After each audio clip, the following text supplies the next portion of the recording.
It's been building up for many, many years, I would say.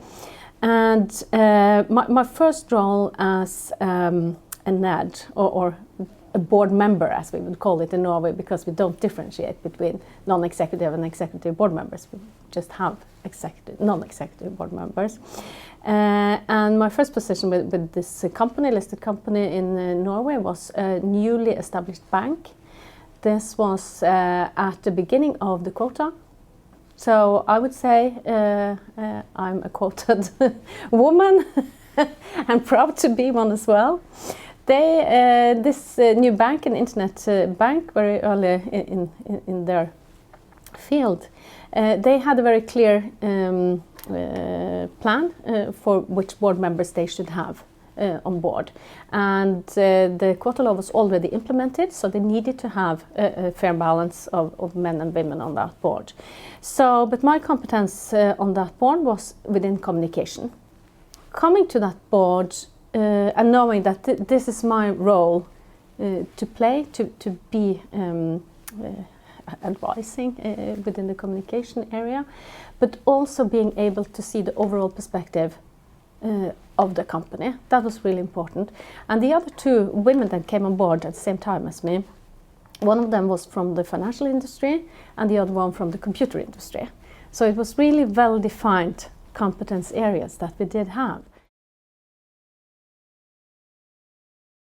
That is a huge discussion, whether the quota system worked well or not. In the regards of getting more women on boards, it did work, definitely. And whether it created better values for the companies, I would say it's difficult to say. The quota was implemented about the same time as the financial crisis, which made a lot of companies delist from the Oslo Stock Exchange. Someone has credited that to the quota, but according to the Oslo Stock Exchange, there's no real evidence that any companies delisted because of the quota. What it didn't do was to get more women in top management positions. So that is the key discussion in Norway now. What do we do to get more women to the top echelons of the career ladders of the corporate companies? That would not be board members, but that would be management. Today, most boards have board portals, or at least they will have the documents sent by email. But in addition to that, it is expected that you also gather other information. You need to know what is going on around the company, what is going on, what are the trends within this industry. So it's a huge amount of information. And I think as a communication consultant, I would be more aware of this, and also aware of what information can you believe and what can you not. So how to choose between 30 reports of 150 pages, which one is relevant to your board position and your company.